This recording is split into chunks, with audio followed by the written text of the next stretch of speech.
It's Monday, March 2nd, 2026, and this is episode 354 of You Can Bet on That.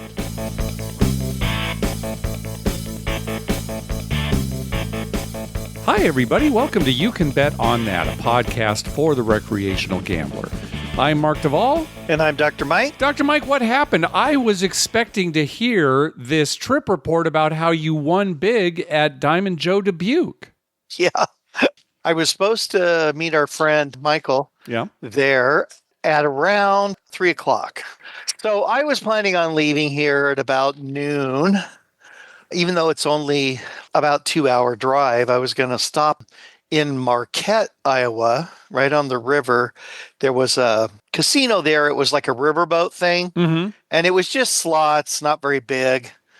But they got rid of the riverboat and they built a land-based facility. Oh, okay. And it was their, quote, soft opening, I guess, whatever that means. Right. It wasn't all open, but some of it. So I thought, well, I'm going to stop there and check that out. Okay. Anyway, I'm sitting at home and then the weather turned poor. Yeah. And it started snowing pretty hard about 10:30 in the morning. Had I left earlier, I probably could have got out of here. But by the time 1 o'clock came, which was the bare minimum I was going to leave, it was still snowing really hard. We ended up getting about 7.5 to 8 inches of snow in a few hours. So none of the roads were clear or anything. Finally, at about 3:30 or so, I called Michael and said, I'm not going to make it. Although Michael did go. Yeah. I guess he stopped in Milwaukee at his local casino and he won $1,400 there. Yeah. Yeah. So I don't think he made it all the way to Dubuque. I think he ended up going to Rockford, Illinois. Okay. So hopefully he did good there. Didn't lose his $1,400. God, this was going to be your first big gambling of the year. Yes. And I was very, very, very disappointed because not only did I not get to go, it's just, we can't do anything. So. Yeah. All right, Mike. Well, we're all thinking of you. Yes. Stuck here in the snow. Mark, it came down so hard and so fast. Yeah. And it was that wet, heavy snow. Yeah. It's a pain in the butt to shovel out of the driveway. It wasn't the fluffy stuff. Thoughts and prayers, Dr. Mike. I'll eventually get there. Well, I'll definitely be playing in our tournament, which is coming up. That's right. We'll talk about that later in the show. Good. So you've actually set aside time there so you don't have other commitments where you have to leave or you got to play on your phone. And no other commitments as of now, Right. And there won't be any. All right. Well, Dr. Mike, I have made the very difficult decision to end our sports betting, at least for now. Uh-huh. We have never been winning sports bettors. We do it just for fun, right? And it was just every day I would send you some picks. You would make all the football picks, and then I would make all the other picks for baseball, basketball, hockey, that kind of thing. Yep. And the last few weeks, I've found it's become a chore to do that every day. Well, and you were doing so many. Yeah, and it wasn't like you're making 5 picks. You were making 30, making 40 a lot of picks for low amounts of money.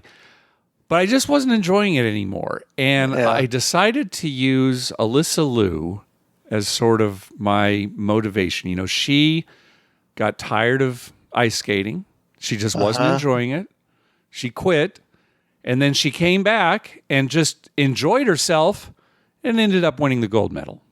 Yep. So that's what I'm going to do. So you're going to quit for a while, then you're going to come back for just enjoyment's sake. If I find that I'm enjoying it, I'll come back, and maybe I'll make some bets during March Madness. But and I find myself relaxing more when I gamble, going to the casino. Maybe it's retirement or whatever, but I am really more relaxed now and enjoying it more. There's less anxiety. And I know that anxiety is part of gambling, and that's kind of one of the reasons we enjoy it. But, it's just, hey, I'm having a good time. I wasn't having a good time with sports betting. So. Yeah, it was getting tedious. Yeah. Okay, I'm okay with that. All right. I'll just bet with myself here in my ice castle. I should get something online in Iowa so I can just drive across the border and bet. Or use Kalshi. Yeah, I use Kalshi. Right? I mean, that's what everybody's doing until they shut it down. Yeah, I think that's probably coming fairly soon. Although, I mean, you can't watch a sporting event without seeing their commercials. Oh, yeah, it's everywhere because people are able to use it. All right. Yep. We've already talked about Kalshi. I want to make a correction on something I said last week. We, the poker gang and I, are planning a trip to the WSOP this year. Still not sure when it's going to be. There's some conflicting schedules. Might be in the middle of June. We're looking at the Colossus or maybe the seniors event. Seniors is only 50 years and older, so I think all of us, at least in our group, would be able to play. But I said that they had a mixed game that I'd heard about that was 2040, where your seat rental was $8 an hour. That was actually $8 per half hour. Jim from New York corrected me. Maybe I had heard it incorrectly to begin with, or maybe I was told wrong. But it's actually $8 per half hour, so $16 an hour. I still plan on playing in that and maybe no tournaments, but we'll see. Vinny Chen's reached out to me. You know, he's going to be there. World Series of Poker is always big for him. Maybe I'll play in an event if he's there. We'll see. But anyway, I want to make that correction. $16 an hour, not $8 an hour, which seemed too good to be true, and it was. Yep. Thank you, Jim from New York. Yep. He keeps you on your toes, Mark. He sure does, and I appreciate it. I like to be right on the show, and I would rather be corrected when I'm wrong than just be wrong. I don't think it's just on the show. I think that's in general in your life. He corrected me on some things a few episodes ago, and I almost went back and re-recorded it to get it right, but it was kind of a numbers thing, and I didn't really need to. I won't get into the details, but yeah, he keeps me on my toes. I appreciate it. And so does Boring Jack. I hear from Boring Jack all the time, too. And Boring Jack does, too. Me, I don't care. Of course not. And you just trust everything I say. Yeah, I'll go with it. I mean, I'm easy that way. Hey, there's a new adult animated show on Netflix called Strip Law. Takes place in Las Vegas. It follows a lawyer and his team as they deal with the wacky cases that come their way. I think it's extremely funny. Now, comedy is subjective, of course.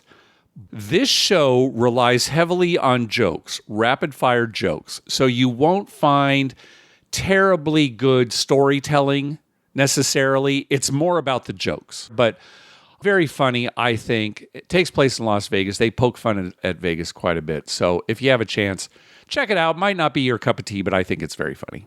And that's on Netflix again.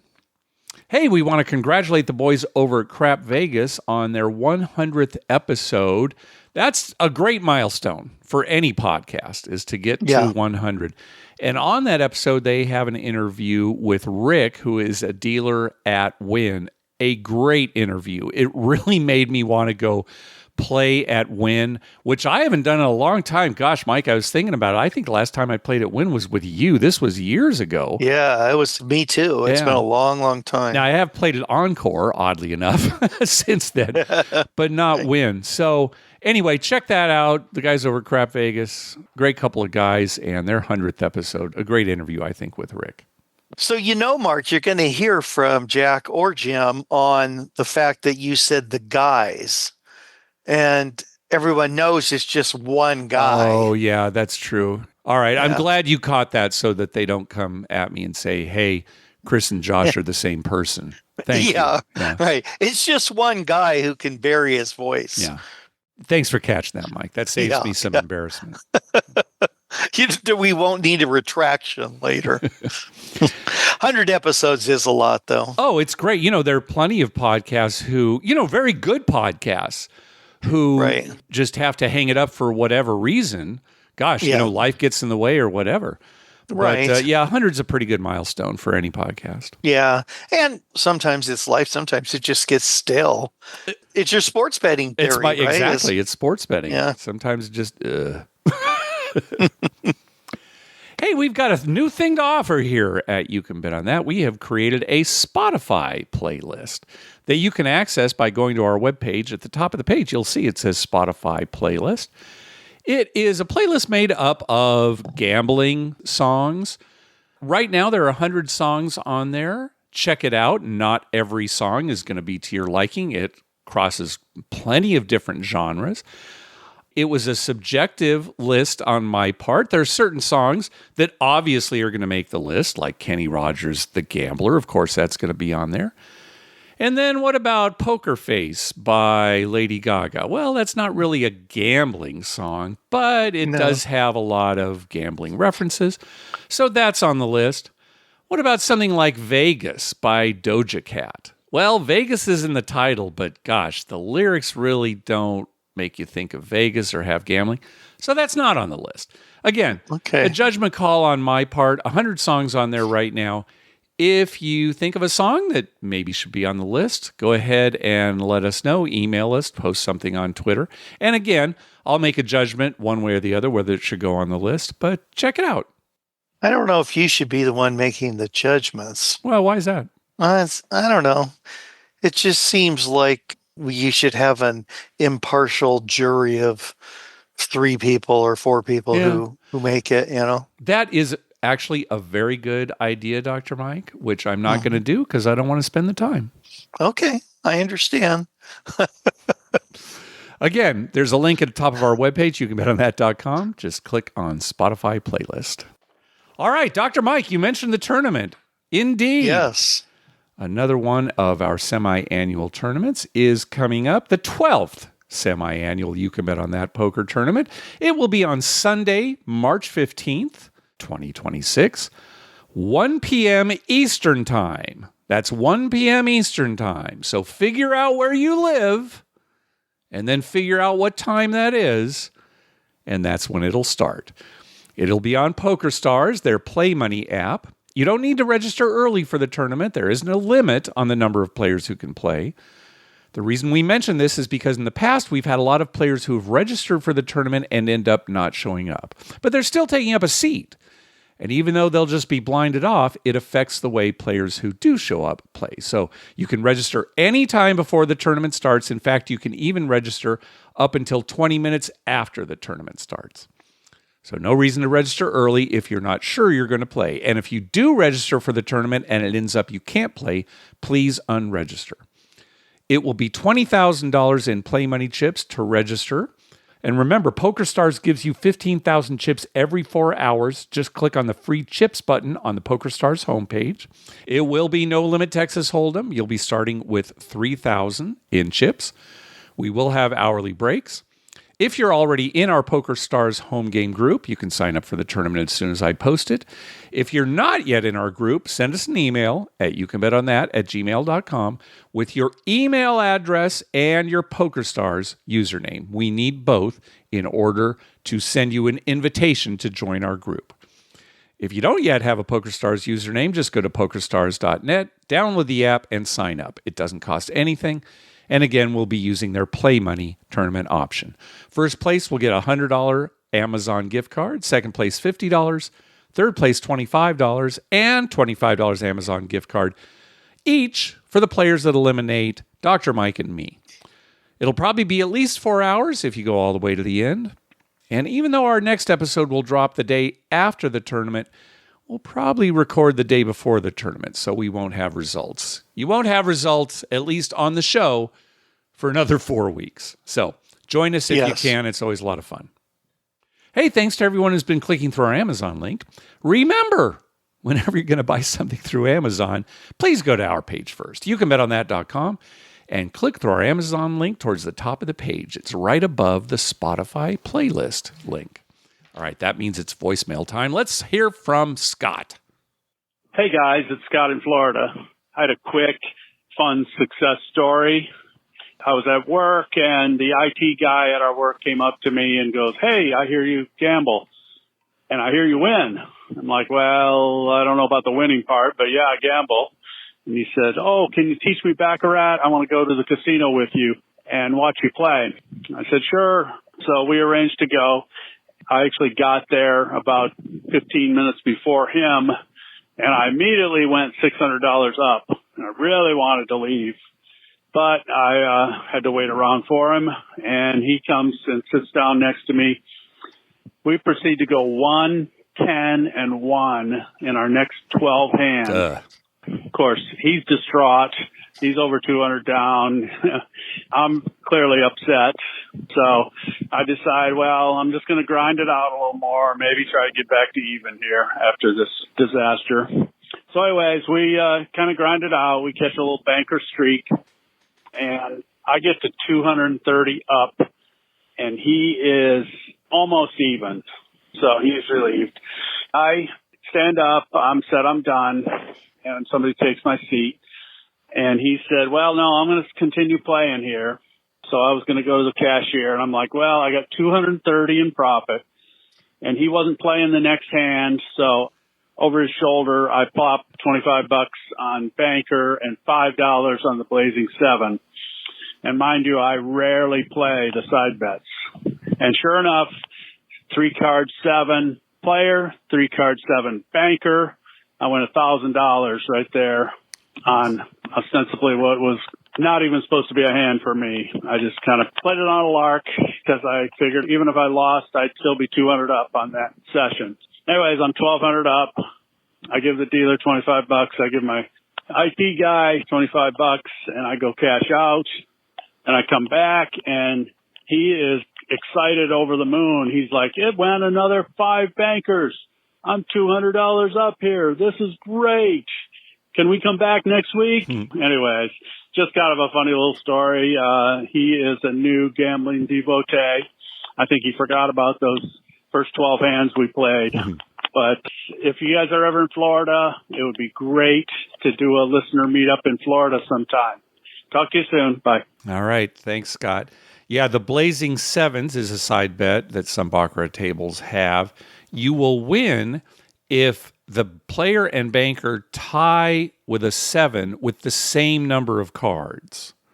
They both have to have the same number of cards. 2 card 7 or a 3 card 7. The 2 card 7 pays 50 to 1, and the 3 card 7 that Scott won pays 200 to 1. So $1,000 for his $5 bet. Congratulations. Yeah. Although Scott has just doomed his IT guy to a life of yeah. ups It was and evil. downs. It was evil. Yeah, it was evil. Oh, why is it you always, have a great experience the first time, and then it seems to wane after a while? I don't know, Dr. Mike. Do you have an answer for us? I do not have an answer, Mark. It's just, I know it's because we hear these stories. And we never hear the stories about the guy who got wiped out the first time and never went again. Yeah, I don't think those people are listening to our show, to be honest with you. Yeah, love your show. I don't gamble, but I'll tell you, the first time I did, I got wiped out, so never again. I just like listening. Talk to you soon. All right, next call. Hey, Steve. What do you think of this scenario? Playing a home poker game with your buddies. We're about 10 hands into the game, and 2 Jack of Hearts show up. We didn't check the deck before we started, and now we've got a bad deck. So is that hand no good anymore? Here's the thing. If nobody knows the Jack of Hearts is duplicated, then it's still a fair game. And what do you do about the previous 10 hands? Do you refund everyone's money? Or because there was no additional knowledge, do those hands count? And again, this is a house game.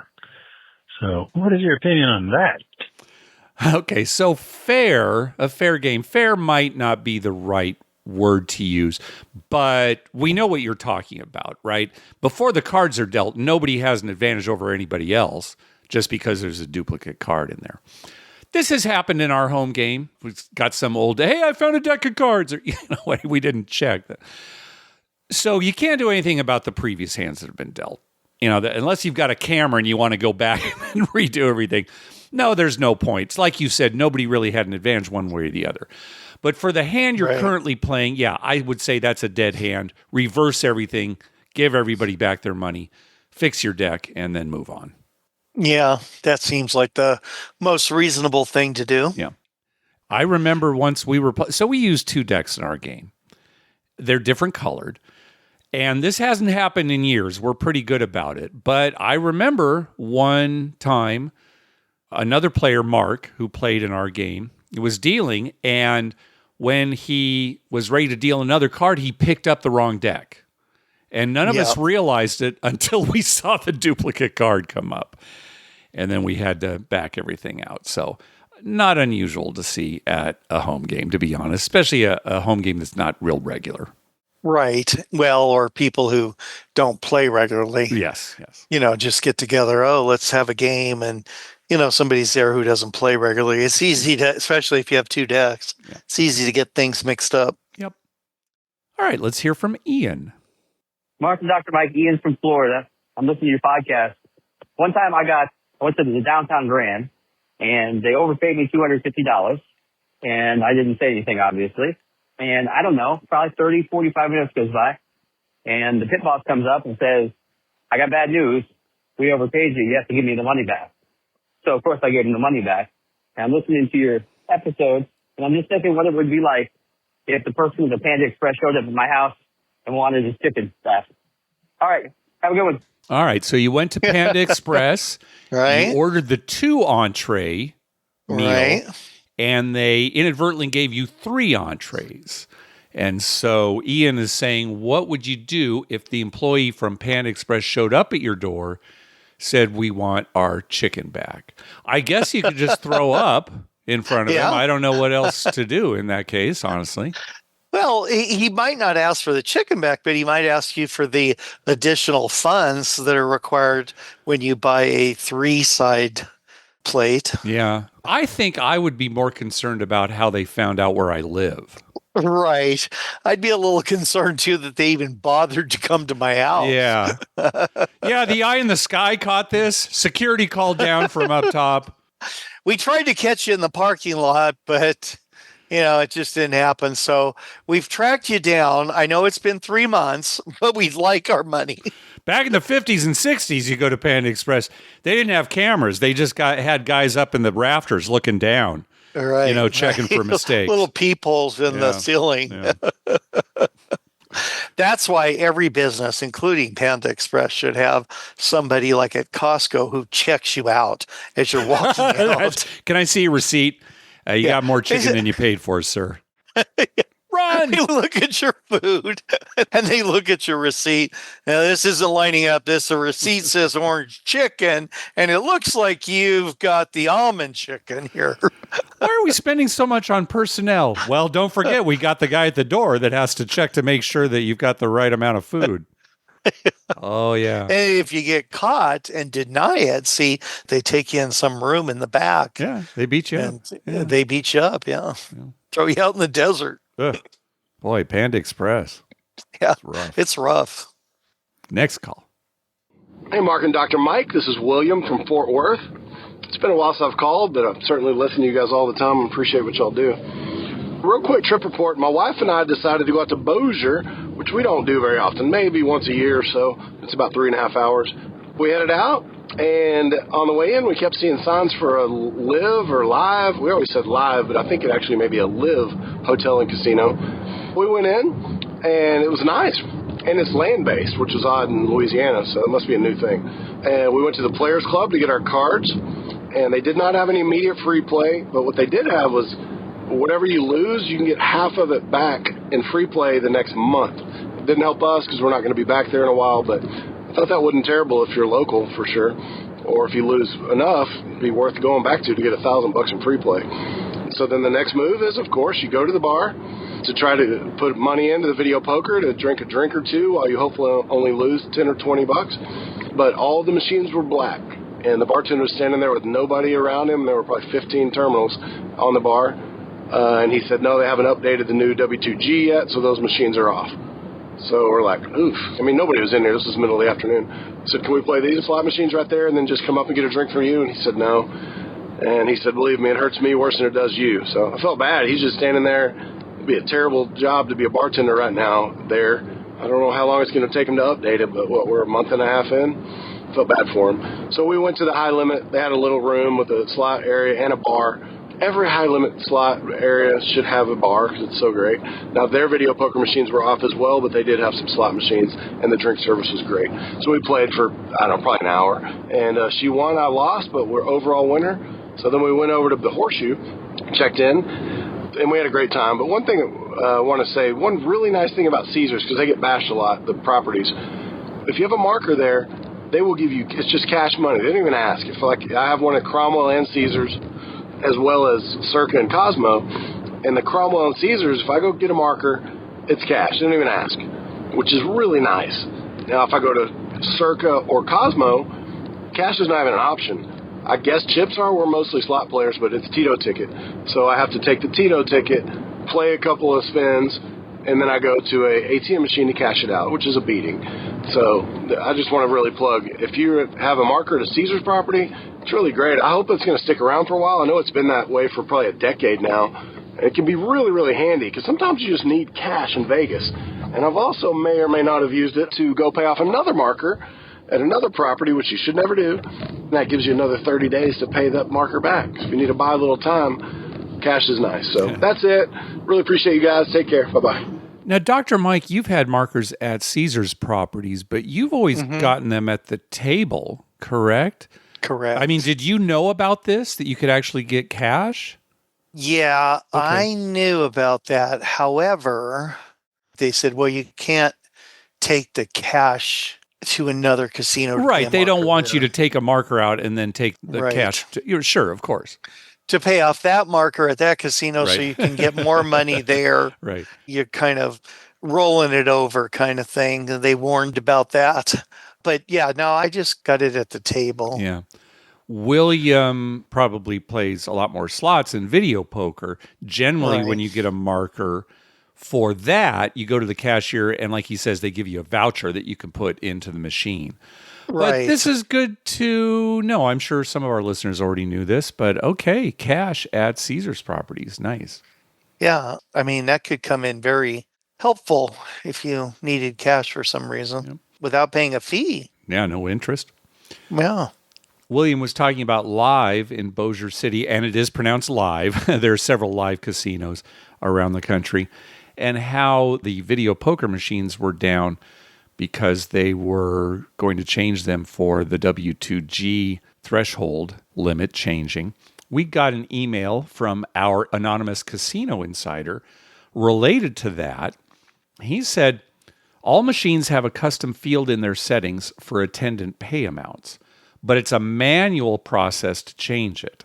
The casino that he's talking about started changing the settings on January 1st, starting in high limit, and they'll be done around the beginning of March. So about 70 days for 1,751 machines. That's about 25 machines a day. Now, they're not doing this round the clock, and who knows, maybe they only have one technician going around. I still don't understand, though, why they would shut machines down at Live, all of the machines. It seems like just have everything running, and some of the machines may generate a hand pay under the current W2G limit of 2,000 for a while. Oh, well, at least you've got machines running. I don't know. Right. Anyway, that's odd. Yeah, you wouldn't think they'd want it to go too long because, machines down means less money coming in. Yeah. And it seems like, well, I shouldn't say because I don't know the process. No, neither. But it just seems like 25 a day is a little light. Well, it might take some time. It is a manual process. Okay, whatever. At this casino, that's what they're doing, about 25 a day. Yeah. So if a guy was working an 8-hour shift, then he's doing 2, maybe 3 machines an hour. That's if that's his only thing that he's doing, right? Yeah, that's right. It's not like they hire somebody specifically to do this, right? I'm sure these technicians have other duties. I think they need to hire a retiree who would more than happily come in and redo, somebody with a engineering type background. Yeah, I'm just interested in having all the TVs on sports. That's all I'm going to do. You're trying to explain to them, I'd love to do that for you, but really, let's start with the big problems. Yeah. And like William said, right, the poor bartender, You know, who's going to sit there at the bar? He's getting no tips. Yeah. He's getting his regular salary, and that's it. There's no tips coming in. Hey, here's somebody we haven't heard from in a while. It's Rue from the old Denton, Dallas, and Beyond podcast. Hey, Mark and Dr. Mike. It's Rue from Denton, Texas. Sorry I have been out of touch, but I've been listening to you guys' podcast and really enjoying it. I went out to Vegas a couple of weeks ago. Had zero luck, but had a good time. I got to hang out with some great folks for the Super Bowl. Wanted to respond to your question about whether or not you wish you would win early in your trip or at the end of it. For me, I would take it at any point in time other than having a losing trip overall, which is what happened this last time. Stayed out on Fremont, had some great food, had some great fun, played a little bit of blackjack. Didn't play any craps this time around, but really still had a good time. Vegas is always fun. You wish you would win, but sometimes it just doesn't work out. I hope you guys are doing well. I'll talk to you soon, and keep up the great work. You guys are doing a wonderful job. Cheers. All right. Thanks, Rue. Thanks, Rue. Yeah. You know, the worst thing is when you go on a trip and it's just, there's no, like, even a few moments of, it's just down, excitement. Yeah, it's just like, I lost there. That does get tedious. Yeah. But it happens. Oh, it's happened to us plenty of times. Yeah. We're going to hear from Rue's friend Wendell later in the show about that same trip. In the meantime, let's hear from Scott again. Hey, guys, it's Scott in Florida. You mentioned about dealer mistakes on the last episode. I had a couple interesting ones. First one was a doozy. This was a couple years ago. I was coloring up at the table, and the dealer gave me 4 orange chips when he should have given me 4 purple chips. So he overpaid me by $2,000. And honest to God, I didn't even realize it. And when I got to the cashier, I guess I sort of wasn't thinking either. But I'm like, wow, I won more than I thought I did. So I get home, about a 45-minute drive, and my phone rings. And they say, this is security calling.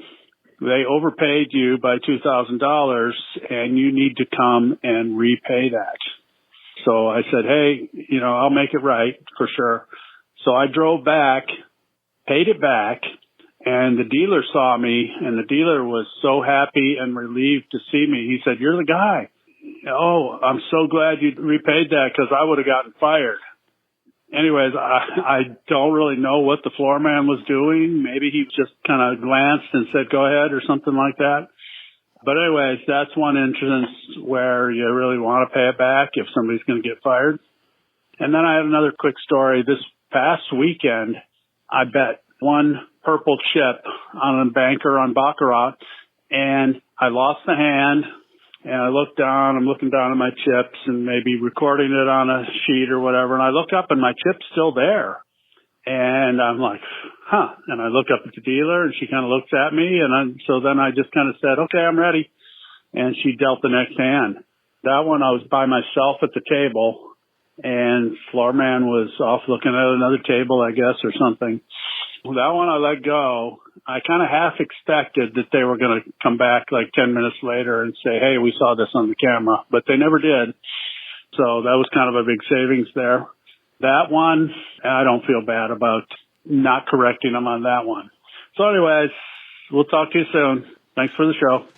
Yeah, 2 surprising stories. So the second one there, gosh, if you're betting $500 on a hand, and you're the only one at the table? And you're the only one. That's when he said that. I was like, I thought, must have been a full table. Yeah. And, they kind of got a little confused. But you're the only one and she doesn't take it? Yeah. That's surprising. The previous story is surprising as well, although we've certainly seen it happen. Especially when we're talking about that much money. Yeah, the dealer made a mistake. The pit who looked at it said, yeah, go ahead, send it. Probably didn't look at it. Probably just said, Yeah. Right, like 2,000 going out. Okay, send it. Like Scott said, yeah, probably just trust. Yeah. Because they trust him. Yeah, but good for Scott for going back, even though it was a 45-minute drive. I would have done the same, of course. That's a significant amount, and somebody's job is at stake. So yeah. Yeah, well, but I would ask the casino. I did follow through and brought it back. So how about a little something? Yeah, give me a little effort? something. Yeah, the buffet or some kind of free meal. Or $2,000. Yeah, that'd be good too. 2,000 in free play. Come on. Yeah, I'll just play through it and lose. All right, next call. Hey, Dr. Mike and Mark. This is Anthony from Missouri. Just calling with a couple of casino ventures I've been on lately. Went down to New Orleans for a bachelor party for Mardi Gras a couple weeks ago. On the way there, I decided to stop by some casinos in St. Louis that I had never been on before my flight. Went to the Ameristar in St. Charles there.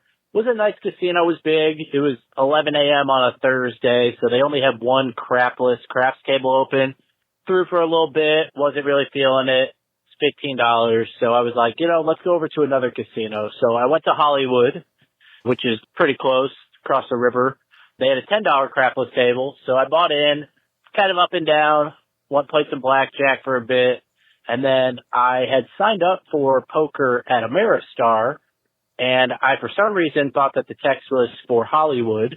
Cashed out my chips, and I went there, and they're like, you're not on the list. So I was like, oh, man, wrong casino. So then, back to the craps table, and we had a couple of hot rolls. So I ended up going home about $300 up on our way to New Orleans. Went to New Orleans, ended up about even there at their casino. It's a new Caesars. It's really nice, actually, now. One of the weird things is they wanted $5 minimum bets in the middle for a $15 table, which I found kind of weird. Usually it's about $1 for those, but kind of some squirrely deals there. That's all right.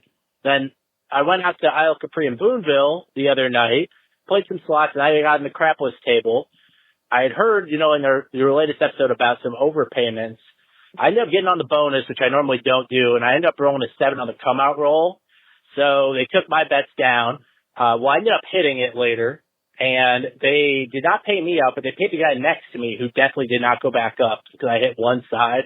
So the guy paid $175, and he said, I'm going to keep this. Kind of bummed I didn't get on, but after the roll, some guys actually tipped me $75 total for hitting it. I think they had $25 on it. So been some good gambling lately. No crazy wins, but gambling nonetheless.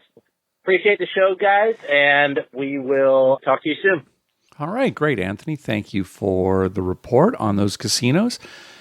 Yeah, usually you have to get up to a $25 minimum table for the center action to have a $5 minimum on it. Usually anything below that, it's $1. But we have seen this more and more. $15 minimum table, $5 minimum on the center action. It's too bad, but maybe they just get tired of doing the math. I don't know. Well, no, I think it's just, it kind of depends on the place. But a lot of times I know, like out at Diamond Joe's, you'll get a lot of people who are just betting the center action for $1. And they're covering a ton of things, right? Yeah.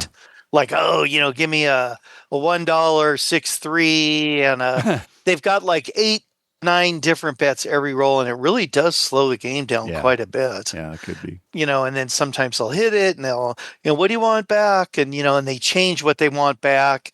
It's just, it really does slow the game down and frustrates me a little.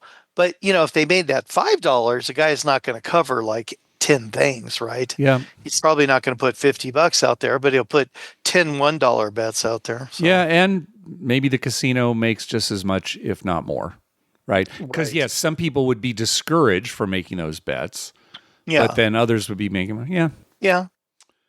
All right, as promised, here's Wendell.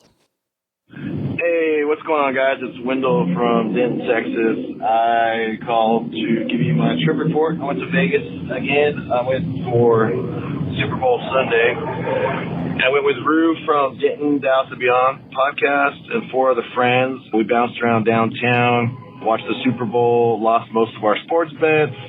We stayed 3 nights. I lost a lot the first day. I got lucky the last night. The last hour I hit a good hit on a slot and a few good hits on a video poker machine. I got 3 hands of 4 aces, but no kicker. I was playing the dollar machines, or sometimes I'd go down to 50 cents. So overall, it was a fun trip. That was the first time I've been in February.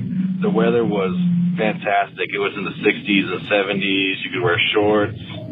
So we went to the D. I thought the vibe at the D had improved because I went in October. It was more fun this time. Four Queens bartenders were on point, and the day shift at the Golden Gate bartenders, they're pretty cool. Nighttime was more of a miss. They weren't as good.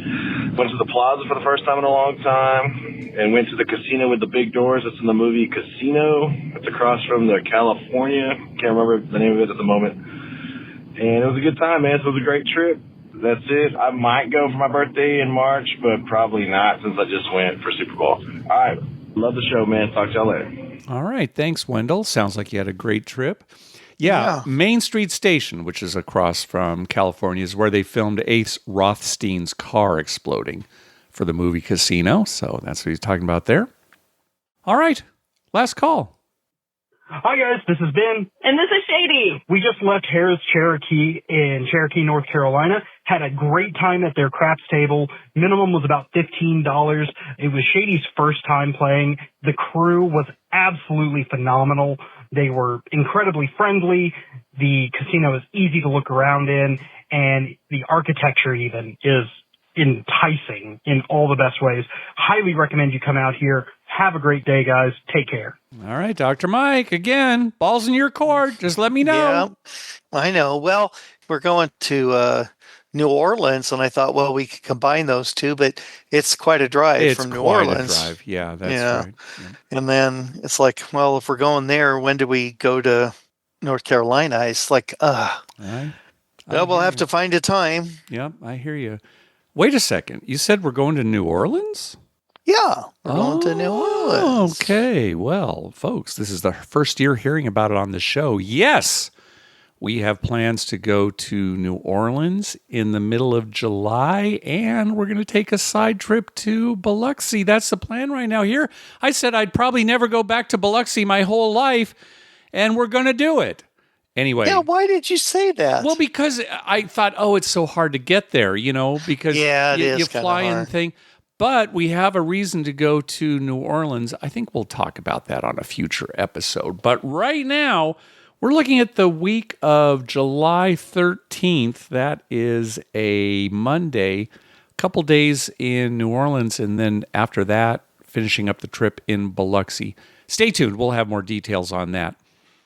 You never know what's going to happen, Mark. You shouldn't say you'll probably never be there again because you never know. You might end up... Well, that's why I said probably. They're on the verge of transporters any moment, so you'll be able to transport to any casino in the world anytime you want. I mean, that'll be great. I think, the world is just be too frantic, though. That's the problem. Yeah. Well, can you imagine, 9 billion people trying to all get to Harrah's Cherokee at the same time? Yeah, there'd have to be a limit. Yeah. All right, well, that's going to do it for this episode. We want to thank some people for some recurring donations. From Brian and Sarah, from Josh H., from the boys over at Crap Vegas, from the International Brotherhood of Gobbling Donkeys, from Tim S., a new recurring donation. Thank you very much. From Brian Dancer, from James M., and from Jeremy over at the Color Up YouTube channel. Thank you again for those recurring donations. You can buy merchandise for You Can Bet on That and The Better Life at bettermerch.com. That's BETTOR merch.com. You'll find a link for that at the top of our webpage. And many of you have probably heard that Tim Lawson will be sunsetting the Better Life podcast. Even though that is ending, the merch store will stay up. So please visit. Also on our webpage, you'll find a list of all the gambling-related shows coming up on American television in the next 2 weeks at youcanbetonthat.com/TV-listings. If you're looking for a movie to watch, check out our list of gambling-related movies at youcanbetonthat.com/movies. We'd love to hear from you. Call our voicemail hotline at 951-292-4377. That's 951-2-WAGERS. 9512-WAGERS. Or you can email us at youcanbetonthat@gmail.com. We're also on Twitter at YouCanBetOnThat and on Facebook at facebook.com/YouCanBetOnThat. All right, over to you, Dr. Mike. Well, not much going on, Mark. Yeah. Wintertime here. Baseball spring training starting. I've watched a few games. Good. Football's over, and so just a little hockey and basketball. I'm not big on the NBA. I don't know about you. Yeah, I think you're in a group with a lot of people. I think, especially this time of year when college basketball is ramping up and getting excited, and the tournament coming up. Yeah, you're not alone there. And I was thinking the other day, and you might have a different opinion, but I think basketball's dying. They always talk about baseball. Oh, baseball's dying, attendance is down. I think basketball's dying. I don't follow it closely enough, so I don't have any data to back up what you're saying, but it could be true. I mean, it's just, professional basketball just seems like, I hear more and more people, and this has been a complaint for years, but, well, why watch the whole game? Just turn on, watch the last 4 minutes. Yeah, you do hear that quite a bit. I agree with you there. And if you're going to do that, why are these networks paying so much to the teams? Because nobody's watching their ads if they're not watching the whole game. Yeah. But now there's a big scandal with the teams that are intentionally losing games. Yes, and to get draft picks. Right. That'll always be an issue, especially towards the end of the season. Yeah. I don't even know how you stop that. Right, because it's not like point shaving. It's like, we'll put in, the second string, right? It just, you can even argue, why risk our star players with injury when we're out of the playoffs, right? So you can't blame a coach for doing that. Yeah. Yeah, but it's, it gives a bad taste in your mouth. Of course. And so anyway, I've just recently been thinking, other than that, nothing else new to report. I hope everyone's having a good end of the winter. Hopefully spring is coming at some point. All right. Well, hopefully we'll see you at the tournament. Otherwise, we'll talk in 2 weeks. Thanks for listening. Sounds good. Good night.